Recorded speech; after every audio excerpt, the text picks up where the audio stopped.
Hi guys, this is George back here with another vlog, and today I'm back here at Seaworld Orlando. I was here a few weeks ago and I got on lots of the rides. However, I didn't get on everything, so I wanted to make sure I filmed another vlog so I could go around and get on the other rides that I didn't do, including Pipeline just behind me, the B&M surf coaster, which I think I'm going to start with. As long as the queue's not too big, I'm going to head round there and see what the queue's like. But yeah, there's a couple coasters I didn't get on last time, as well as that the water rides as well, which are definitely needed today because it is absolutely scorching hot. So yeah, I'm definitely looking forward to some water rides. So hopefully I'm going to get round, do all the rides. Hopefully it won't be too busy either. It's a Sunday today, so it might be a bit busy, but hopefully it won't be too bad. And yeah, hopefully get round and do all the rides.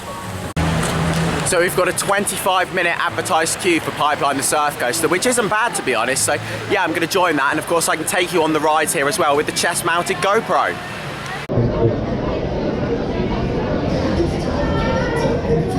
Here we go then on Pipeline the surf coaster.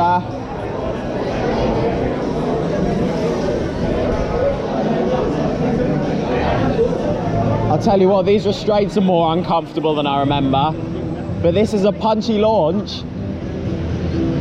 Here we go. Whoa! Airtime!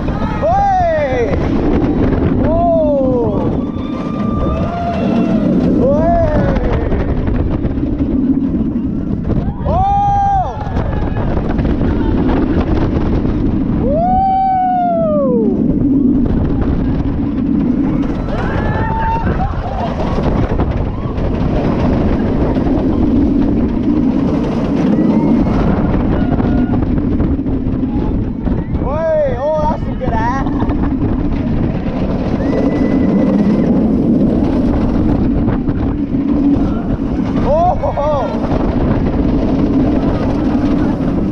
Oh, that was good fun.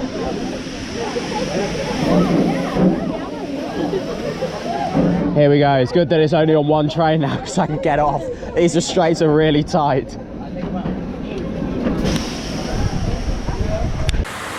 So Pipeline was pretty good fun there, and yeah, it's a unique ride. There's only one B&M surf coaster out there, at least until next year. One's currently under construction at one of the Happy Valley parks in China, and that's scheduled to open next year. But yeah, at the moment, that's the only one. And it is a good fun ride. The restraints are very uncomfortable, but that's just like a B&M issue. That's not just with that ride. The vest restraints on B&M coasters, I really don't enjoy them. They come down really tight, and it's the same on there as well. And with you being stood up on that as well, it's a bit different to how it normally is on, say, a wing coaster or a dive coaster. But yeah, it was definitely not the most comfortable. However, once the ride actually started, I kind of forgot about how tight it was, and I did really enjoy it.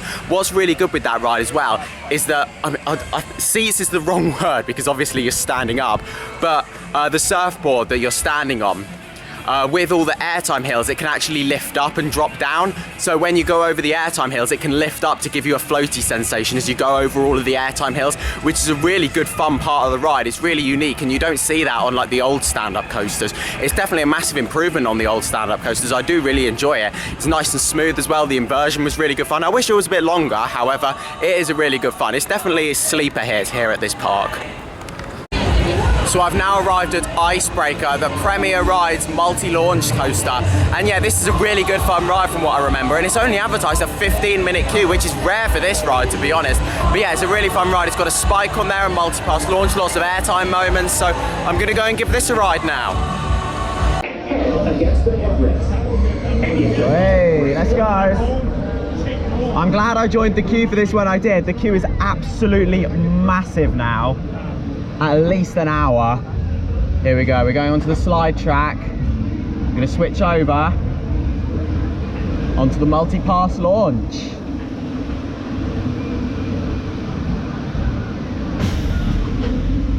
We're gonna start with a backwards launch. Whee! Oh, these trains are so compact.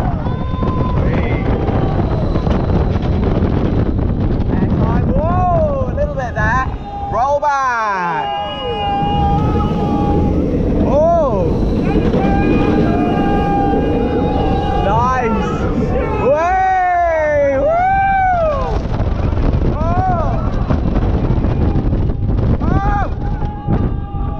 Oh. Oh, yes. Oh.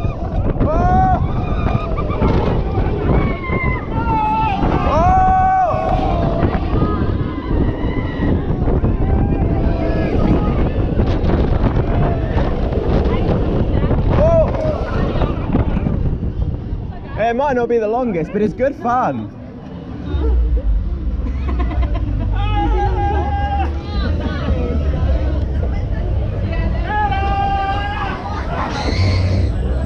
Great little family coaster. So it was good to get back on Icebreaker there. I do enjoy that ride. There's some nice pops of airtime on there. It's not the longest of rides, however, it is a good fun family coaster. The trains on there though, absolutely terrible. Like Premier have got to be the manufacturer that make the worst trains I've seen on a coaster.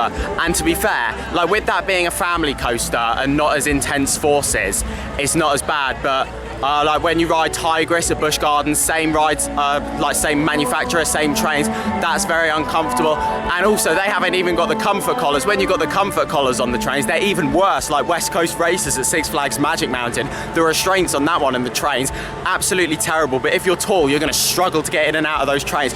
I've never had to conform my body into so many different positions to try and sit on a seat. It's absolutely terrible design, but it's a really good fun ride and it is silky smooth as well. So if you watched my vlog from this park a few weeks ago, you'll know that there is a coaster credit that I still need to get here, and it's like it just doesn't work out for some reason. Every time I visit this park, it's either closed, well, normally closed to be honest. However, this is it now. I'm getting on this coaster if it is the last thing I do. I was about to get on it last time and then it went down for inclement weather. It looks pretty busy, but you know what? This ends right here, right now. I'm gonna get on this coaster. And here it is, Super Grover's Boxcar Derby. This is it now. I need to get this credit. I am determined. So as soon as I joined the queue, they played an announcement that the ride was experiencing a temporary delay. Luckily, it only lasted about 5-10 minutes, and then it reopened. And yet at that point, I was just so focused on getting on the ride, I forgot to take the GoPro on with me. But what's important is I finally got the credit at last. I don't even know how many years I've been trying to get on that coaster. Every time I come to this park, it's always closed. However, today was the day that I finally got on it, and there we go. It's over. The fight for the credit is finally over. I forgot to take the GoPro on with me, and you know what? I don't care, because I'm not queuing for it again. And to be fair, the queue wasn't as bad as I thought. I thought it was going to be much busier, but I actually got on pretty quick. If it didn't have any downtime, I'd have been pretty much straight on. But I'm not going again. I've done the credit, and now I want to go on some other rides, including Infinity Falls. So this is a rapids ride that I haven't been on since 2023. When I was in the queue for that I looked on the app, it said it was advertised 80 minutes, so it's very busy, but I do really want to get on this ride. It's an absolute soaker. So I've bought my sliders ready for it. And I don't really mind queuing 80 minutes for it, to be honest, because yeah, it is absolutely boiling hot today. And Journey to Atlantis is advertised 2 hours, so I'd definitely rather queue 80 than 2 hours. So, and this is one of my favorite water rides as well, so I'm looking forward to getting back on it.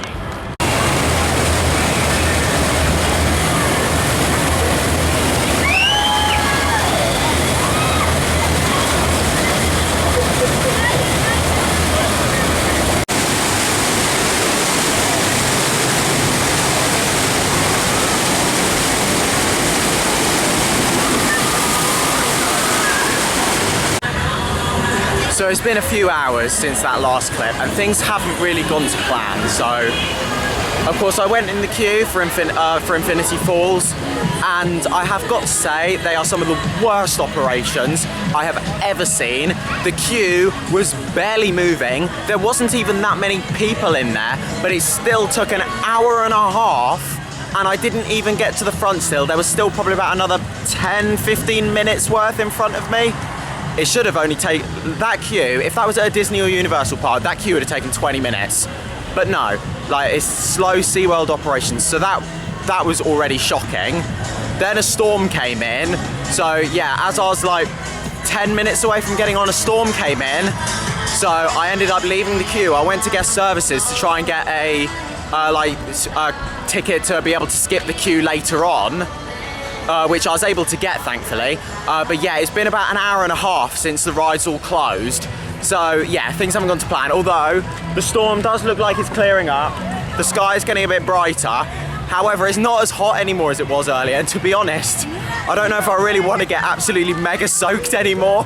Of course, like earlier on, it was the perfect weather for Infinity Falls, but it's an absolute soaker, and I don't know if I want to get absolutely drenched right now, so I'm going to head to the other water ride, Journey to Atlantis, because that one you don't normally get as wet on. Unless you're on the front row, then it's not really as much of a soaker as Infinity Falls. So I think I'm gonna try and get on that instead, and I'll use my skip the line pass on that one instead. Yeah, there's some really nice dark ride sessions on there, a couple of drops, and unless you're in the front row, you don't normally hear of people getting too drenched on Journey to Atlantis. So I think I'm gonna go and do that one instead.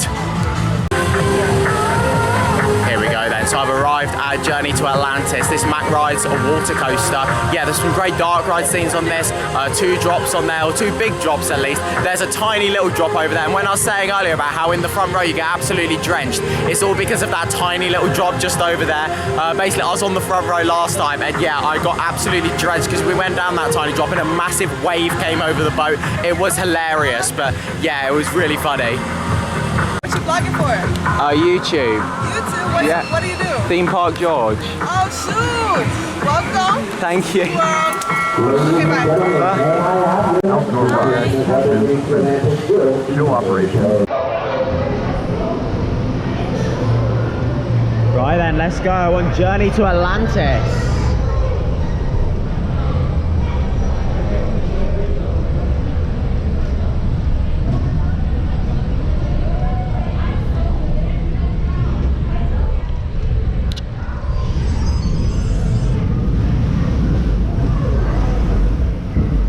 Oh, look at this. Yeah, I'm in the back row.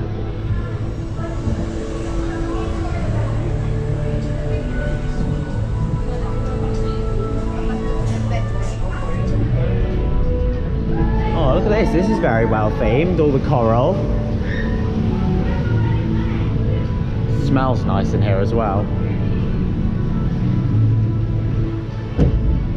And also this row, as much as I was saying you don't normally hear of people getting soaked unless you're in the front, it looks pretty wet back here. So I might be in for a soaker. And to be honest, if I am, I might as well just get on Infinity Falls after this.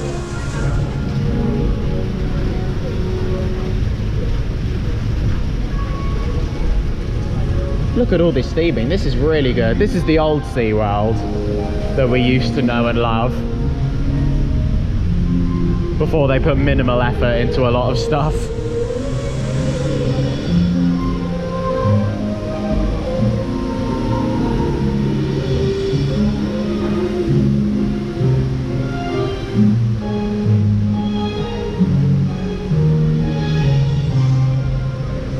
We're approaching the first lift hill. Oh, look at that up there.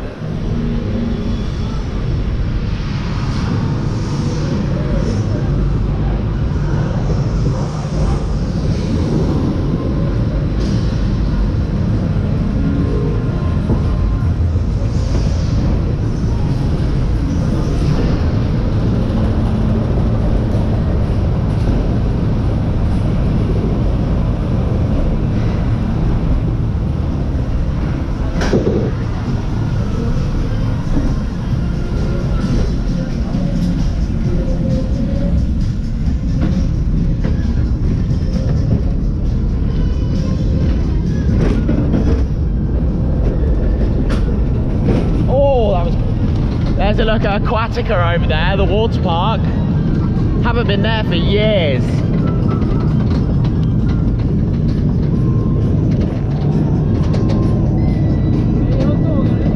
It definitely needs a clean up. Look how dirty all the slides are. We're approaching the drop. And brace yourself for a sudden slowdown at the bottom of the wheel. Oh, here we go.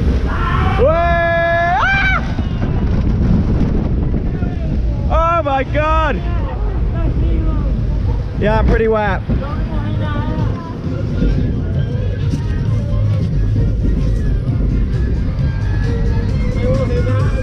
Not too bad though. Could be worse.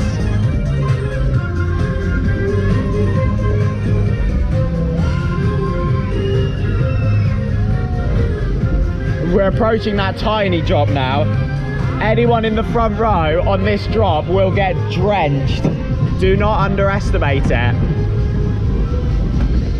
Those people over there have no idea what they're in for.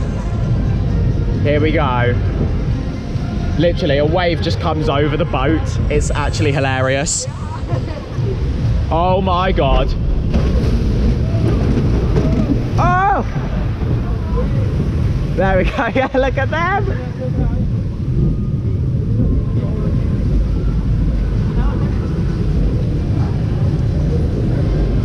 Here we go, back up to the top.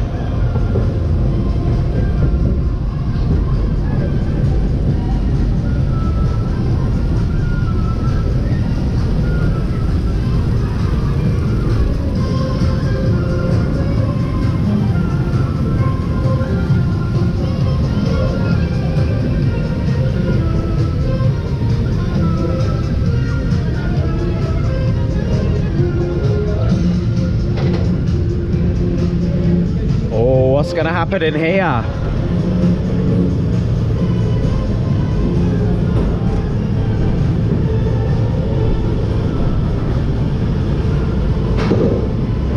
Oh.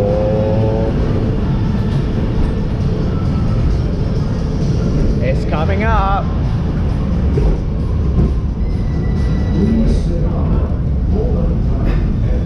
A little secret drop. Way! Woo!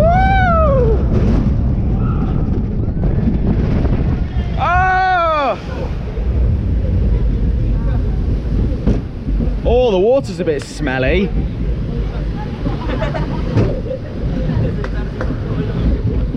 That was good fun though. Yeah, not too wet. I don't think I need to go on Infinity Falls now. I'll come back and do that another day when it's hotter. Because yeah, I don't really fancy getting absolutely drenched right now. That was just enough.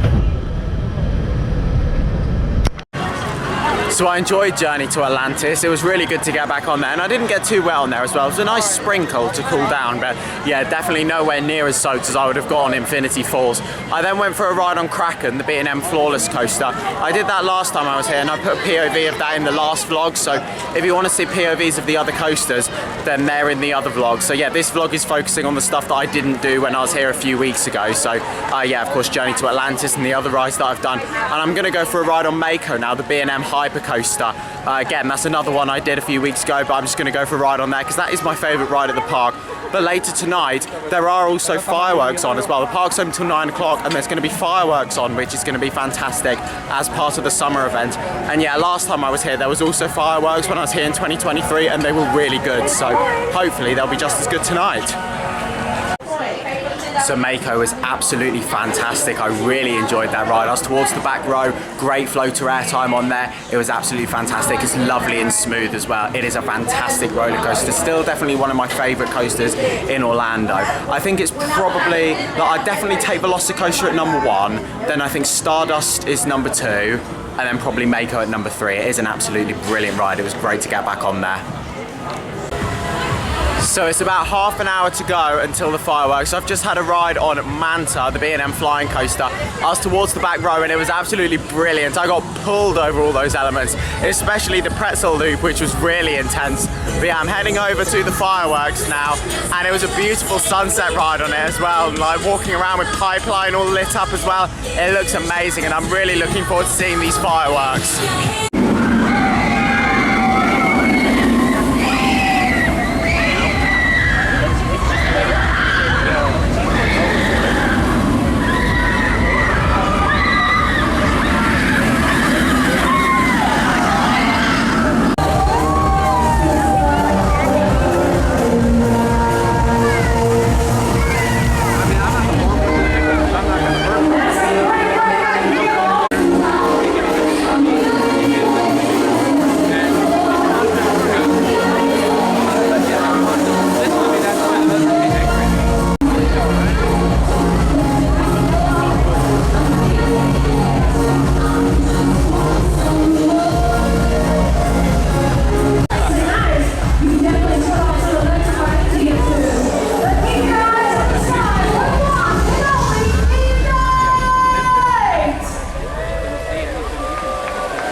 there we go. There was some footage of Ignite, and yeah, it started off with the drones, which was really cool. And whilst the drones were going off, we could see all of the fireworks over at Epic Universe for their new nighttime show as well, which was really fun to see. I like just looking over and seeing all of those fireworks for Celestial Good Night. And then of course the main show started with all the fireworks, the fountains. They were some of the best fireworks I have ever seen. The quality of them, the scale, they were absolutely massive, and it felt like you were so close to them as well. It felt like they were shooting them off so close, like you really felt like you were part of the action.